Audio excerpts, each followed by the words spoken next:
How's it going, guys and gals? This is ElderofWoe coming back at you. We're going to go ahead and react to Havoc's Path of Exile 2 gameplay review, items, combat systems, and Ranger Act 1 gameplay. So let's take a look at it and see what we think. You're meeting us, my friend, now! Run, little rabbit!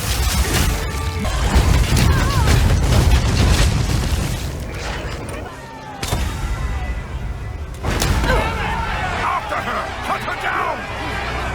Get them!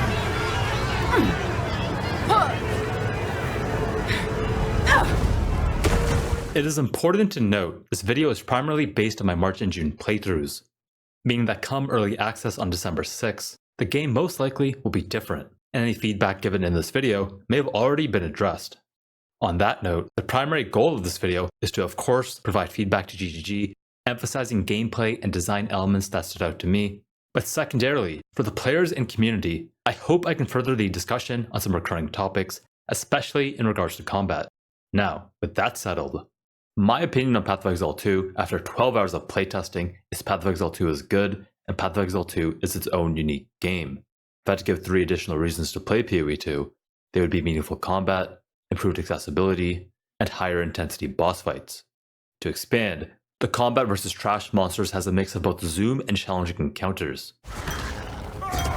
So, from what he says, I would probably have to agree. Everything to me looks really good. It does look a bit slower paced. Another thing to keep in mind, though, when it comes to the way that it looks and the slower pace of the play style that's going on, is the fact is that the camera is actually zoomed further out. And believe it or not, that does make a difference on how the pacing looks.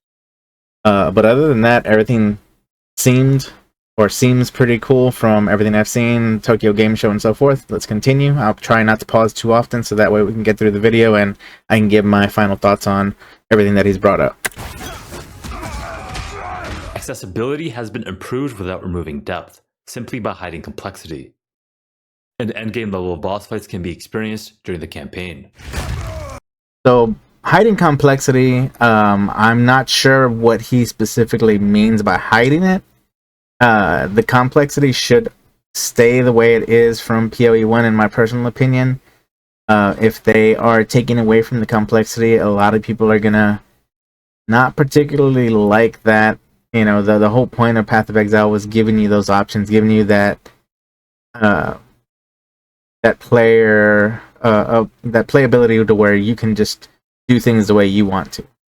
In terms of changes, I'm looking to see improvements to the following systems during early access. The first being mana. As a player, I just don't believe resource sustain is a compelling problem to solve, especially because it feels bad when you can't cast your skills. Secondly, crafting. I believe PoE 2 has an opportunity to bridge the gap in itemization capability between an experienced endgame player and a new player journeying through the game for the first time. And third, further development of meaningful combat. Not because there's anything wrong with it, but because it's actually amazing, and I see significant potential for it to get that much better, especially as we get more tools and options to defeat various encounters. Now, during this introduction, I will be reviewing my March Ranger playtest, discussing itemization, gearing, and gameplay decisions, overviewing Ranger build archetypes, and in addition to the main run, analyzing how my 2 bonus speedruns went. Furthermore, I will also be examining and challenging various design choices, such as the disenchant system or meaningful combat, and drawing comparisons between the March and June versions of the game, to hopefully make progress on the following questions. How hard should the game be, and how fast should the game play? I'm curious, by the end of the video, if you'll agree with my conclusions, and if not, I'd love to hear what your opinions are. With that being said, let's get into it. Starting with the March playtest, immediately after, I was concerned with the scarcity of items and overall just slower paced gameplay. In that version of the game, the best way to speed things up was to slowly collect gold, to eventually gamble for weapons at the vendor, a tiresome but necessary task. However, in the June playtest, I felt this concern was addressed, with both item drops and gold feeling more plentiful. The gameplay was also faster, and our characters were much stronger, which of course felt great, but also fair. Fair because if I started playing too aggressively, I would eventually get checked, because both trash monsters and bosses would fight back. Which from my perspective, allowed the game to create periods of higher paced blasting, that was kept in balance by tougher encounters that required strategic gameplay to move onward. This combat dynamic is fundamental to what made my PoE2 playthrough so engaging, which is why I'll be emphasizing and expanding on it throughout the video. But before I do, let's shift gears and get into the main ranger run.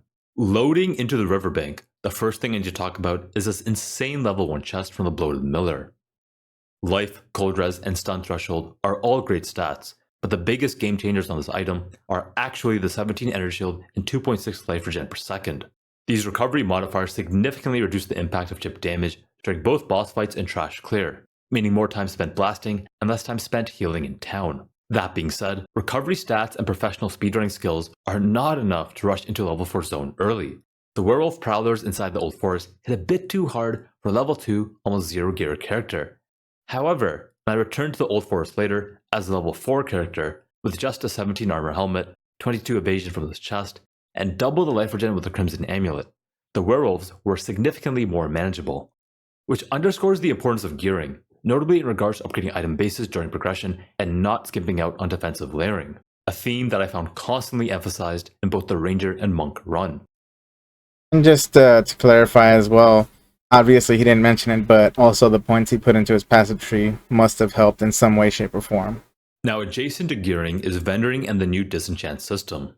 In Path of Exile 1, when you vendor an item, you generate transmutation, alteration, or alchemy shards. However, in Path of Exile 2, vendoring an item simply offers gold, and shard generation has been moved to a separate vendor. First question that comes to mind is why? Why create a new system? As a player, this just sounds like one more thing to do every trip to town. But holding off judgment for just a moment and looking at the balance. Currently, disenchanting a magic item provides 1 transmutation shard, and disenchanting a rare provides 1 alchemy shard. 20 magic items for 1 transmutation order that might not hit isn't exactly the most appealing offer, and finding 20 rares in the first place is a tough ask. In this version of the game, the best way to find upgrades outside of lucky drops was gambling, which meant saving 300 to 600 gold or more per desired item slot, a task that wasn't too difficult since items sold for 10 to 70 gold each. With this level of tuning, the disenchant system was practically irrelevant, offering no alternative for acquiring upgrades. So with that in mind, if the developers wanted players to consider the trade-off between accumulating gold and gambling versus sacrificing gold for orbs and crafting on high-level bases, then the obvious solution is to naturally provide more shards. Which, to be fair, is something they might have already done by enabling higher item level gear to disenchant for more. Still, while the system might be fine, my preference is towards Path of Exile 1's automatic vendor system, simply because it avoids additional town downtime and extra decision making, which ultimately means more time spent fighting monsters. Moving onward, these systems and the quantity of orbs you generate during the campaign directly relate to defensive balance. Currently, if I'm constantly upgrading my gear to the latest item bases and equipping the appropriate resist jewelry, regardless of the affixes on my items, campaign progression feels fair. My potential concern is, if say alchemy orbs are plentiful, we might run into a situation where the balance team deems that well-rolled rare items are required to smoothly progress ahead. And while it's likely that will be the case in later acts or early mapping content, it's worth considering how the amount of necessary gearing impacts the overall campaign experience. Right now, the level of minimum viable gearing in Acts 1 and 2 feels well balanced and enjoyable, especially so in the June iteration of the game. The progression from quest to quest, boss to boss, and zone to zone was challenging, but also fun. There was this constant feeling of forward momentum, which I believe was only possible because of 2 factors. There was no need to excessively refarm a prior zone, which would have broken immersion, and there was no pressure to overgear for any encounter. So expanding on these 2 factors, we can take a look at this dynamic in Path of Exile 1. In PoE 1, new players often full clear zones, overleveling and overgearing much more than necessary, whereas experienced players will often take the shortest path through zones, progressing quicker with less gear.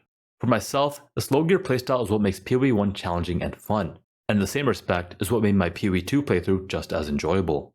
Now on the flip side, the developers can still choose to design challenging encounters while also necessitating an above average amount of gear. However, I have to circle back that if the process of acquiring that gear is not engaging, it may disrupt the flow of gameplay. Which leads me to a new thread, crafting, and raises the following question: how can crafting be engaging, but also accessible, while retaining the depth and complexity that PoE players desire? Honestly, I don't have the answer to this, because my favorite form of crafting is identifying an item off the ground, potentially adding a craft, and blasting ahead with no downtime. So with that said, the crafting bench is no longer a thing.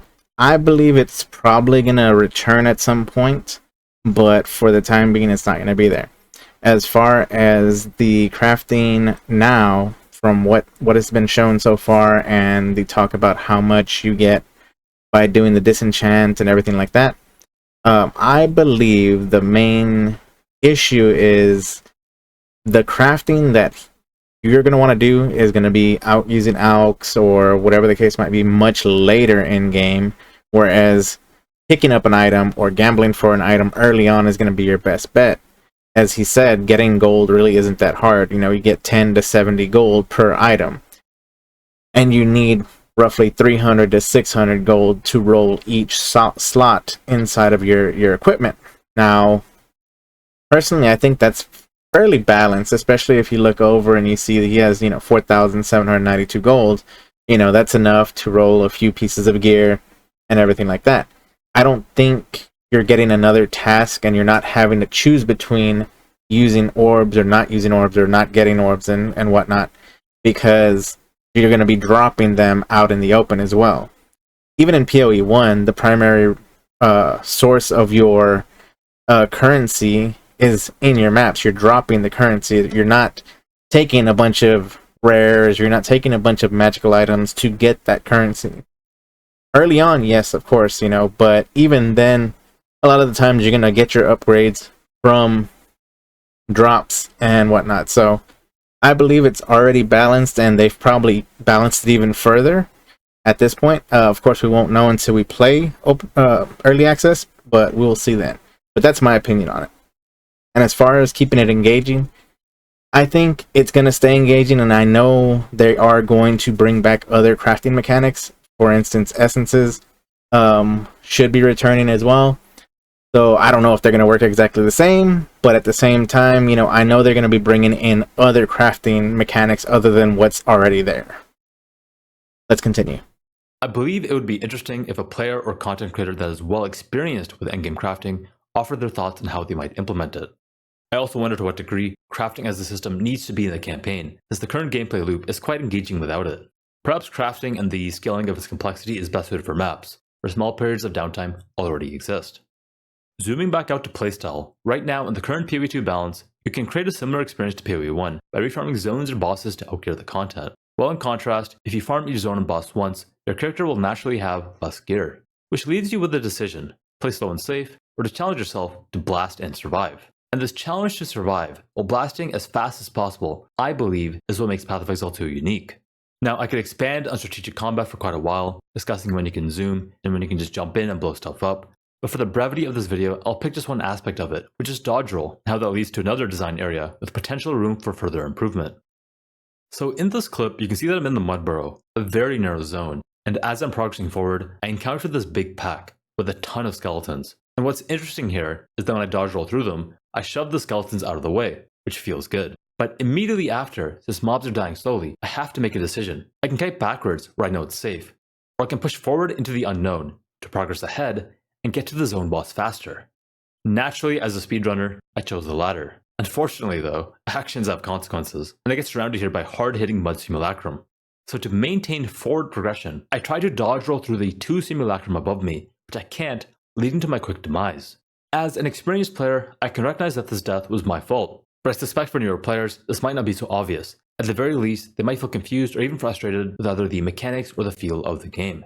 Now this problem, which I'll define as a lack of agency, is evident in the June update as well, even in wide open zones. Currently, if you pull too large of a pack, you might get swarmed and surrounded, and some might argue that this adds a level of challenge, but I would counter, this challenge is only 2-dimensional. Those 2 dimensions being that you either pull small packs of enemies and take care of them one at a time, or you should just YOLO jump in, button mash, and pray. If you ask me, meaningful combat should offer more than just these 2 options, involving decision making both before and during the action. Now if I cooked for a moment, what if dodge roll had phasing? Without phasing, aggressive gameplay is punished and slow gameplay is encouraged, removing multiple dimensions of skill expression. Introducing dodge roll phasing could encourage more aggressive playstyles, allowing players to bite off more than they can chew, while still having the ability to outplay the situation. Furthermore, it may open up additional design space for the developers to explore. This change alone might reduce the current emphasis on overly cautious gameplay and benefit newer players who might not recognize the need for careful positioning and movement.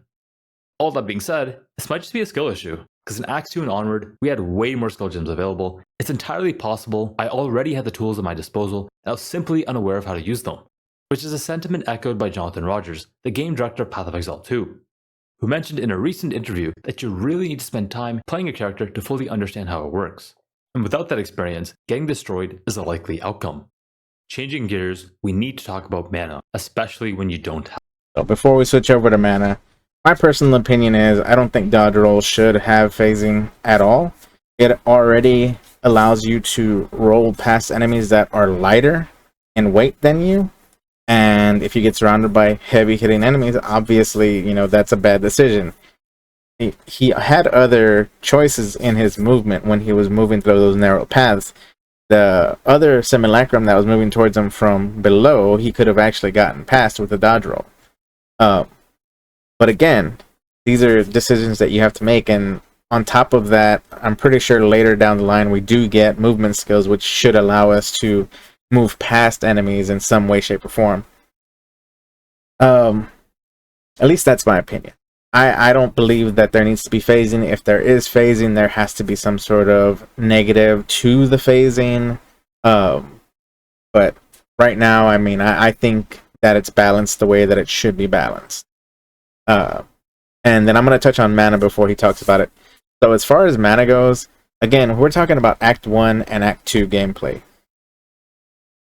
No matter what ARPG you've played, when you first start a game, when you first start any action RPG, you're going to struggle with mana. This goes all the way back to the archetype of like Diablo 2. You're chugging mana potions early on like crazy. Later down the line, you really don't need to. Again, that goes to the skills that you acquire. In this, of course, it'll be your passive tree.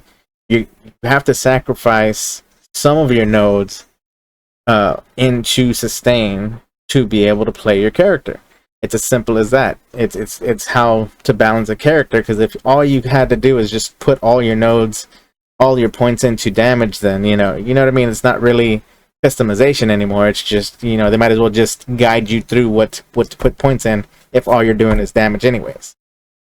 But anyways, let's get back to the video. Have it. The problem is when you don't have it, you can't play the game, and that really is the key point. I understand resource management is a tool to balance the game. However, as a player, I've never found it to be a compelling problem to solve. In this clip in the background, you'll notice I've been low on mana for quite a while, and because of the town portal animation, I could not portal out. My only option at the time was to roll away while attempting to lose aggro with the mobs, then portal out and refill my flasks. This took over 40 seconds, which is frankly frustrating. Now they did update flasks in the June playtest, but it still wasn't enough. That said, this might have only been a monk problem. All of the monk players I spoke to were grumbling about it, with some even specking mana nodes on the passive tree and still not solving it. Either way, I'm looking forward to more improvements here in the future. Changing focus from conceptual topics, let's discuss ranger builds. In this playtest, ranger builds can be sorted into two themes, lightning and chaos, with lightning builds being further broken down into two variants. The first variant is the simple combo between lightning rod and lightning arrow. Lightning rod shoots an arrow into the sky that remains in the ground for 12 seconds after it lands. This ground embedded arrow then releases AoE lightning bursts every time it's hit by chaining lightning beams. Conveniently, lightning arrow fires chaining lightning beams that can chain into the lightning rod arrows, creating multiple lightning burst explosions based on the number of lightning rod arrows previously shot. Now in this version of the game, most monsters were fairly tanky, so higher damage combos like this were strongly incentivized. That being said, also in this version of the game, Stormcaller Arrow in combination with Herald of Thunder could recreate one-button gameplay. And what's interesting is, at the time, I considered this a balance issue, because if a one-button build was too strong, it would likely get nerfed. Yet that perception was based on my prior understanding that combo gameplay was the end-all be-all method of achieving meaningful combat. However, after the June playtest, playing a monk and clearing multiple screens in a row with mostly one button, I realized that meaningful combat doesn't necessarily require combo gameplay, it's just one avenue to achieve it. In future versions of the game, I can see a world where one-button gameplay still exists, because by shifting the focus away from the player and more onto the monsters, combat can remain both engaging and strategic with the right combination of varied monster packs and enemies that actually fight back.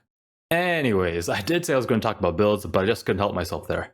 Moving on to the Chaos Ranger build, I end up playing a Poison Dot variant with the three skills Poison Burst Arrow, Toxic Growth, and Vine Arrow. This was a combo build and it worked as so. Toxic Burst drops pods on the ground, which then light up and explode when hit by a Poison Burst Arrow, as long as there's at least one monster above the pod when hit. To attack multiple pods at once, Poison Burst Arrow was linked to multiple projectiles and pierce, and for more damage, Toxic Growth was linked to poison. This combo could chunk bosses, but in comparison to Lightning Rod and Lightning Arrow, it was much more difficult to use, because more focus was required to maximize pod overlap, while also predicting boss movement and avoiding monster one-shot abilities. Now both builds did benefit from Vine Arrow, which would help by tethering to bosses and slowing them down. But if I was put on the spot and had to choose a build for a new ranger run, I would pick the Lightning variant for two main reasons. The first being that the jump back from Toxic Growth messed with my positioning much more than I would have liked, which I might have been okay with if the pod's conditional is a monster buff check had a larger area in combination with a larger explosion radius. But secondly, instantaneous damage and the ability to attack from afar just feels good. Now transitioning to speedrun 1, it was a low gear playstyle attempt that selected Escape Shot from the first uncut skill gem, with the goal of using it as a movement skill, and an ambitious secondary goal to clear while moving. The mobility was great when it worked, except when it didn't. It was very easy to use the skill gem and not go anywhere. As for clearing while moving, that was definitely a bit too ambitious, simply because with a starting bow and no extra flat damage on gear, I could not one-shot monster packs in this version of the game. Still, the ability to freeze monsters was useful, and conceptually, having tools like this to deal with swarms of enemies is something I can appreciate and agree with. Progressing ahead, since this was my second character, I was able to find the Mud Barrow and subsequently the Devourer rather quickly. However, the fight itself was quite difficult. No life regen, 2 life flasks, and low damage meant it was a battle of attrition, aka just don't get hit. But what if I could freeze the boss?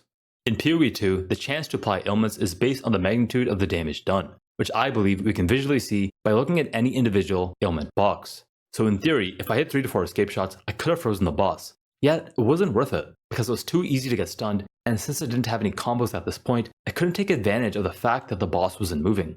Furthermore, even if the boss was moving, I could for the most part still maximize my damage uptime with WASD and attack move. Now I have to note, after reviewing the fight, the stun issue was a skill issue. If we watch the footage closely, we can see the Devourer's arm winding up, telegraphing the ability, meaning I could have dodge rolled first and then used the escape shot for a potential freeze. Still, how did the overall fight go? Well, as I said earlier, it was a battle of just don't get hit, which I was pretty good at, except for when this happened. Alright, round 2, let's try that again. Just don't get hit.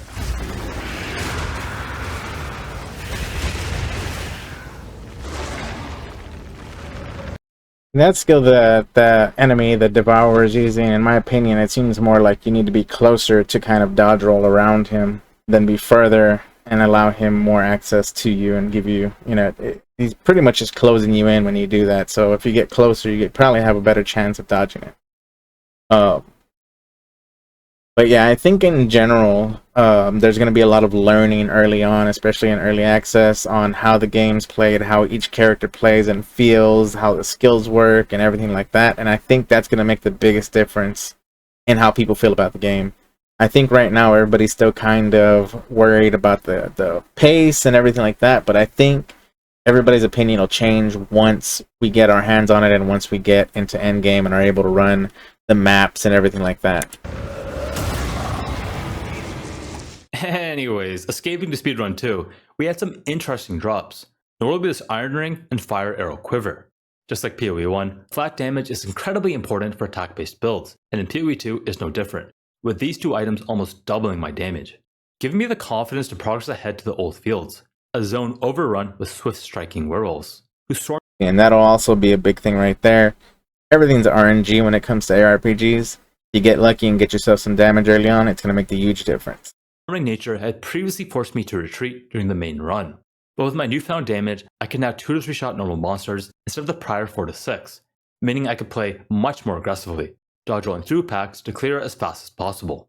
However, at the end of the zone, I encountered this evasive werewolf pack, which would not fall over quickly, forcing me to play at range, which introduced a new problem because there's a second, much larger type of werewolf, which I'm playing at range instead of simply chasing and swiping at you like most wolves, would actually leap swipe instead, doing considerably more damage, with this one wolf repeating it 5 times in a row. Now zooming out slightly, without Iron Rings, Fire Arrow Quivers, or even an insane weapon, the level of clear speed experienced in speedrun 2, especially so in the first 2 zones, or as a monk in the June update, is the default balance baseline I desire. However, the more I review the footage, the more apparent it becomes that I could have been blasting in the March version of the game if I was more readily using my combos and was more knowledgeable in regards to monster AI and monster abilities. Which makes me circle back to Jonathan's statement that you need to spend some time playing a character to really understand how it works, and now I believe the sentiment also applies to monsters. Said differently, Path of Exile 1 is the player's world. You become a screen-clearing powerhouse, and the game becomes an arcade-blasting experience. Whereas Path of Exile 2 is the monster's world, and we're just living in it.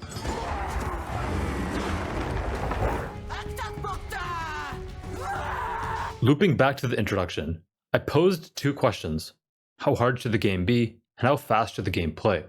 And in review of the discussion so far, I've mostly discussed pacing and lightly discussed challenge, a subset of what hard is. Which is the big question. What does hard even mean? I've been trying to find an answer for quite a while, but defining hard is hard, because everyone has their own definition of hard. That said, for myself, hard is the challenge, and when I look at my most challenging moments, they are also my most memorable. So to attempt to answer the question, I believe the game should not be easy, rather it should be difficult. Because if it's too easy, there's no sense of accomplishment, and the experience might become forgettable.